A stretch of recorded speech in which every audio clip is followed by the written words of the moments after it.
we're just 10 days out from set 10 and it's approaching quickly. So we got to start thinking about decks. We got to start messing around with ideas. We got to start testing, labbing, putting it out there. As always with every single new format, as much as I'd love to say every deck I show you in the next week is going to be just perfect, ready to go, great, no changes needed, that's just not realistic. Let's be honest. Every single creator, every single great deck builder, what are they going to do? They're going to try, fail, change, try, fail, change, try, fail, change, and they'll get to a list that they're truly happy with. You never hit a home run on your first hit when you're deck building. I shouldn't say never, but very, very rarely to be able to do that. And it doesn't really, I don't think, take anything away. But when you look at any of these decks, just keep that in mind that all of them have room for improvement. All of them need to be tested further. Once we're able to get the cards in person, bring them to events, start to see what happens, trends, where the meta goes, play on Lorcanito, etc., we'll get a much better idea on tech cards and how we want to build for the meta. But I wanted to bring Mickey Mouse Clubhouse. It's fun inside, just come inside, or however the song goes. I'll be honest, it's probably been about 2 years since either of my kids have watched it, thankfully, because that jingle was stuck in my head for so long. Otherwise, should we call it Spooky Sight, Spooky Night? I don't know, but that card is absolutely broken. Like, just kind of messing around testing with it. Obviously, if we're in if we're in a bigger slow format, less aggro, the card's not going to be quite as good. But look at decks like Purple Steel. Most of their cards are 3 cost or less. We look at this deck, there's actually quite a bit of 3 cost or less cards. Blurple maybe doesn't run too many, but then you have decks like Dogs, Amber Steel, Baja kind of falling into that Blurple category where there's not too many. But some of them are important, and if they miss that Clarabelle shift line, having it just sit out there and be potentially fall victim to a spooky night is kind of spooky. And obviously, if you hit them with it, you ramp them, and they probably just hard play the big Clarabelle anyway. But you won't be able to come in and sing that song and just completely blow up your board and swing momentum in a huge, huge manner. They might potentially have like a Donald Duck out there that could sing the song as they play the Clarabelle. So there's still going to be ways around it. I'm not trying to say that Spooky Night or Spooky Sight is good versus Baja or Blurple, but it absolutely blows the doors off of the more low to the ground decks that are going to try to beat these Sapphire type ramping decks. And one thing that this deck was really lacking, I think the deck's actually pretty solid right now, but the thing it lacks is that draw engine. And how do we want to change that? And I have a few different draw packages in here that I think, do they all stay? I don't know. Maybe. They've been kind of working out a little bit, like in theory, and just like testing out hands and curving of the deck and how consistent it is on ink table. That's pretty much all that's good for. Not really competitive testing.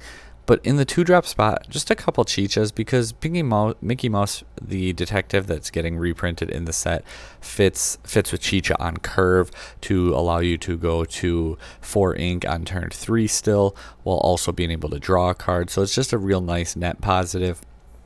In addition, the support can be a sneaky good ability from her, and you also have Tipo. I felt like Tipo is pretty well needed because there's a decent bit of uninkables. I think I'm at 17 now in this deck, so 17 uninkables. I felt like Tipo was needed more than Sail. Sail obviously does draw you a card, so I don't want to try and act like it's not a good card, but I don't know. I needed to make concessions for the deck, and I felt like Sail could go because I think Pete's going to see a huge uptick, and we're already playing a lot of actions. That's not going to change anytime soon, though. The deck kind of lives and dies off of it. We do have a little item package that we'll go over. So the big ramp engine here being the Tipo Mickey Mouse. I've thought about Kristoff, tested a little bit. That's a card that I gotta kind of wait until I have the cards or we're on Lorcanito and can actually test it in game. Kristoff, though, is one of those cards I do really want to test in this deck. The Mickey Mouse shift line, though, the red Mickey, this card's actually pretty busted. For those who don't know, it's a 3-cost shift 5, which is really kind of weird, right? But in on that 3 ink curve, you play the Detective Mickey and you get to ink to 4. The next turn you ink for turn. Now you're at 5. You shift Mickey over it, and while he has a character under him, he gets +3 strength, willpower, and lore. So he becomes a 5/5 evasive who quests for 4, which that in and on its own applies a lot of pressure and can be very threatening. And in a mirror match, it may come down to who gets out Mickey first, kind of like the way old days of Ruby Amethyst, and who got to Surfer Mini first and could apply that pressure to their opponent. Pairing up with the items. So we all know that we got the new 2-cost blue item, and it's like not as good as Popsicle, because Popsicle is insane, because Popsicle, you could just pop itself to heal something or to not heal something. If there's no damage on the board, you could still pop itself to get it into your discard, so that way when you played Tamatoa, you get it back, you play it again, you get to draw a card, and it was just a nice little loop that you could perform. Or you could play something like Merlin's Carpet Bag and just, play it, draw a card, pop it, carpet bag, get it back, play it, draw a card, etc., and just kind of loop it for a nice draw engine. We don't have that anymore. So I'm like, we need some ways to get them into our discard, right? And Judy Hopps is actually that kind of weird one of. I like it as a one of, because I think other decks are going to have items too, so she naturally works with your deck or your opponent's deck, and depending how popular items become, maybe she can get bumped up to like a 2 or a 3 of, but for now it's just a 1 of, because her popping your own to be able to draw so you can get it back, so you can play it, so you can draw, is a nice little way to loop the cards. But she also can go after it if it's your opponent's card. So she's kind of just that techie one of card. And as we continue to move in, another draw engine. So obviously Chicha pairing up with your inking package. Even if I have Tipo, depending on what my hand is, this deck is really late game, high roll. You're not winning on turn 3. So like if you play Chicha on 2 and then just push your Tipo back to 3, that's perfectly fine too. Like, don't feel bad about doing it. You don't have to ramp on 2 in this deck, because unlike Blurple, where like turn 3 is super strong, like Genies, Scrooges, Dumbos, all these really great cards, this deck doesn't have that. So the 4-cost spot's really not strong in this deck. So pushing your ramp turn back to turn 3 isn't too bad, which means you're going to see it more consistently as well, because you get an additional draw before that turn comes up. And it's your 5-cost, your 6-cost, where this deck really ramps in hard, and that just allows you to play like Chicha on 2, or you can play a Vision on 2, or you can play the item on 2, and then play your Tipo on 3. Mickey Mouse naturally comes in on curve on 3. And then you get into your 5-cost cards. Queen of Hearts being another one of those draw engine cards, where whenever your character challenges, you can draw a card. So trying to kind of have different ways for your opponent to have to come at you and deal with you, not putting all your eggs in one basket, right? We don't want to have 4 Chicha and now you're completely reliant on ramping to be able to draw. Chicha means when you're ramping, you can draw. She can quest, give support, and then she did her job, she can go away.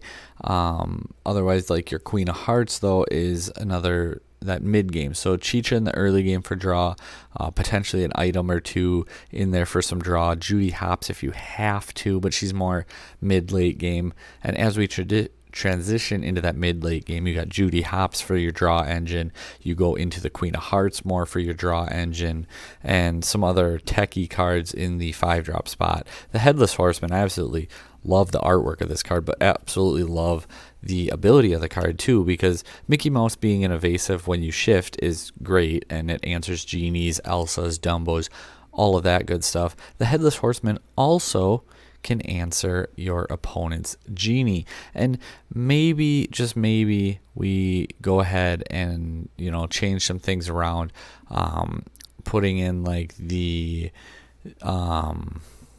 oh my goodness, it's not Chromacon, the Sapphire Coil instead of one of the items that we're going to have, and I'll show you.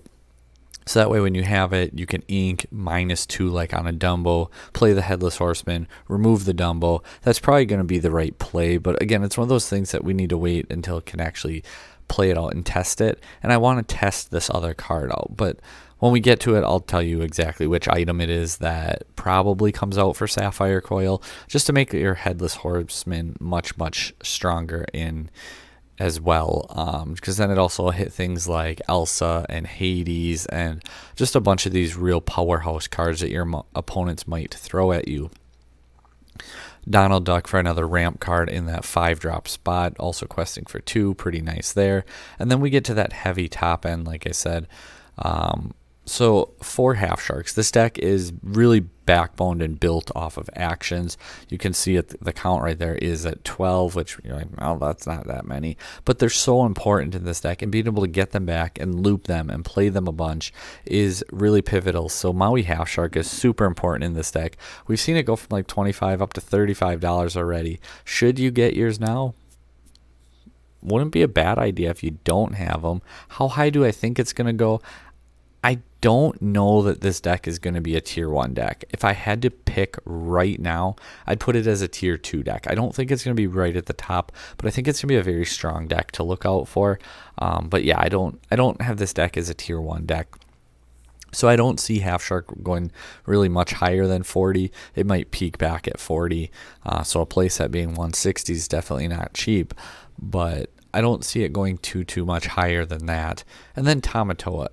Instant reaction was, get this card, play this card, it's going to be crazy. And the more and more I was just running through hands and, like I said, play lines and ink curve and like how I hit it, I'm like, I don't know, like Tamatoa doesn't feel as broken because Popsicle destroyed itself. So you got to, you know, you're at that 5, 6, or even like 8 ink turn, and you're like, oh, Popsicle, pop, heal, Popsicle, pop, nothing to heal, play Tamatoa, get Popsicles back, play, draw, and it was just a real nice little loop. And then next turn, it's like, okay, Merlin's Carpet Bag, now I'm going to pop Popsicle, pay 1, exert, get it back, play it, draw. Essentially just pay 2 to draw a card every single turn was kind of broken, right? Or I guess you could go ahead and quest your Tamatoa and then just play the Popsicle for free. So you just pay the 1 for the Carpet Bag, get your Popsicle back, pop it, and just every turn you pay 1 to draw 1, which is really, really strong. Like I said, we don't have that anymore. So Tamatoa doesn't quite feel as good, but it still plays into that role of being a good draw engine. It works pretty nicely. Like I said, it's not as crazy, but it's still pretty good. I think 2 is plenty. Where do I think, again, kind of like Half Shark, I don't think that this card's going to go up much past like 35, 40. But one thing too that you do have to look out for is as we get closer and closer to June, the Infinity DLC, I know it's a long ways away right now, but one thing to keep in your mind if you're like, well, I'll just wait for these cards to go down. I don't know that they will, with Infinity coming around the corner to be the main event at a DLC. We'll see what happens, but if you don't have them, it's not a bad idea to get your playsets now for that reason as well. Then Hades and Maleficent, just rounding out the cards, the absolute top end of the deck to take down your opponents. Looking into those actions for Develop, for Visions, consistency cards, there's not much more to say about it, right? We do have 5 songs, so that actually brings us up to 17 actions. Royal Tantrum, though, so banish any number of your items, draw a card for each banish this way. Kind of like the Judy Hopps, this is another way to get your items into your discard for your Tamatoa to get them back so you can draw a card, and it actually draws you a card in the process. So this is a late game card. You don't want to see it necessarily early. It's late game. You're trying to fill up and draw. You're getting close to that Tamatoa point and everything like that. So it's one where, like, you play your item, you draw a card, play your item, you draw a card. Maybe you play another item throughout the match. Late game Royal Tantrum, play it when you can double it up, when you're at like 10, 11, 12, 13 ink. Like, especially like 11 plus, where you can play like Tantrum, pop 2 or 3 items, draw 2 or 3 cards, and then still play a Hades in the same turn. That's a very, very strong trade. Or even if you play like a Maui in that same turn, or a Tamatoa because you just popped your items. So if you can get to like 10 ink and play your Tantrum, pop your items, draw your cards, play your Tamatoa, get your items back. Next turn you get to play them. Next turn you get to draw cards. It's a really nice once again, little draw engine and consistency that the deck really needed. Spooky Sight. This, I'm telling you guys, this card just blows out most of the decks in the format. Not all the decks, most of the decks. But here's the thing. The decks that this style of deck loses to are the decks that go really wide, really early, and try to quest out and win fast. This card blows those decks out.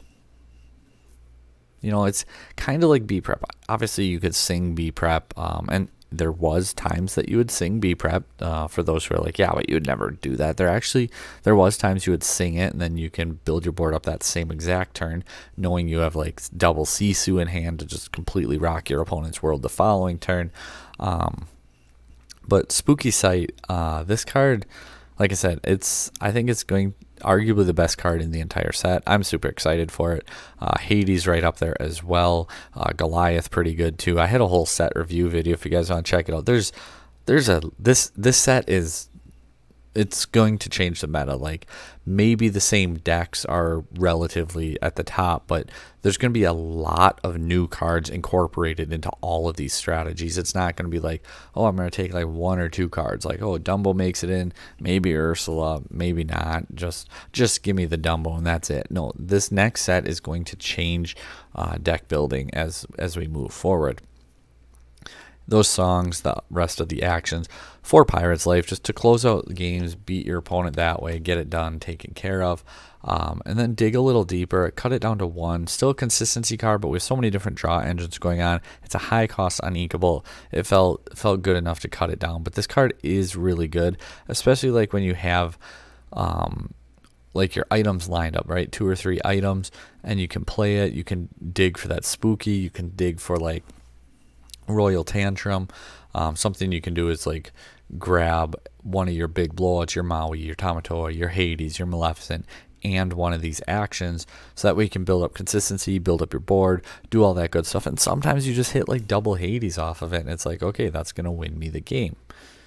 The items then. So Medallion waits, exert it, pay 2, chosen character gets challenger +2, and you get to draw a card when they challenge a character this turn.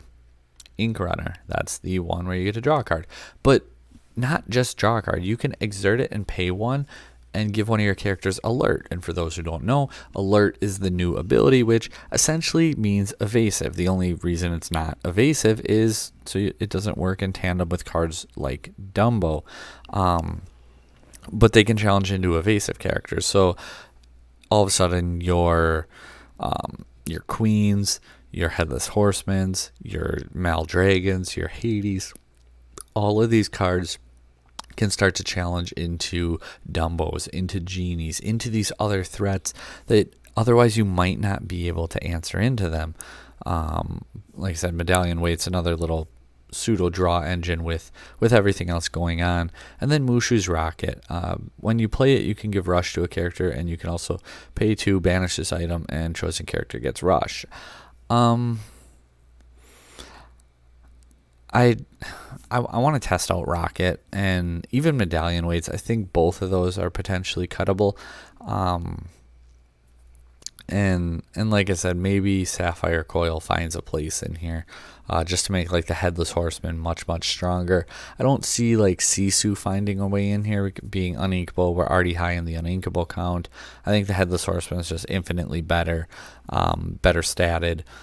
Quest for 2 hits a stronger character already right out the gate. So I don't see like Sisu or any of those other characters coming into play. Like I said, Headless Horseman, the Coil maybe is the play that we go for, and Mushu's Rocket probably maybe the card you cut, but at the same time, especially if you have your Queen of Hearts out, and then all of a sudden you go into that 6-cost turn, you can play like a Headless Horseman, and you played your Headless Horseman, you banish a character with 2 strength or less, and then you can go ahead and play that 6 ink, you play your Mushu's Rocket, and then give your Headless Horseman a rush. Because he banished a character, he's already got 5 strength, so now he has 5 strength and his rush, and when he challenges, your Queen of Hearts triggers, you get to draw a card, so you get a very strong turn where you get to draw a card and take out 2 cards of your opponents, that is insanely strong value. And then if you're going to try to challenge in with another character, because he banished on play and then he banished via challenge, that's plus 2 more strength. So something like your Tipo or your Mickey, all of a sudden they have 3 strength now for this turn and might be able to take out another threat. You can get a really, really strong tempo swing with your Headless Horseman and something like the Mushu's Rocket.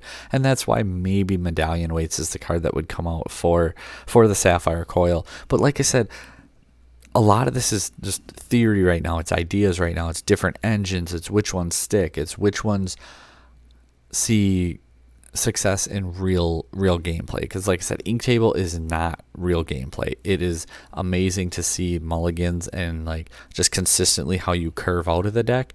It is amazing to see just like the play patterns of your deck. But that's about it. It is not a representation on playing a deck competitively, and it is what it is though. But it's a great tool, especially in this stage of deck building, I think, and people should take advantage of it, and there's absolutely nothing wrong with that. But don't like go beat the AI like, oh, I used my Sapphire deck and beat the AI 20 times. That's 100% win rate with this deck. It's against a bad AI. Like, that's all I guess I'm trying to say with that. But it's still a great tool. I really do like it and use it a lot when deck building. Just not for like finishing touches, more like for tweaking things, ratios, consistency, and stuff like that.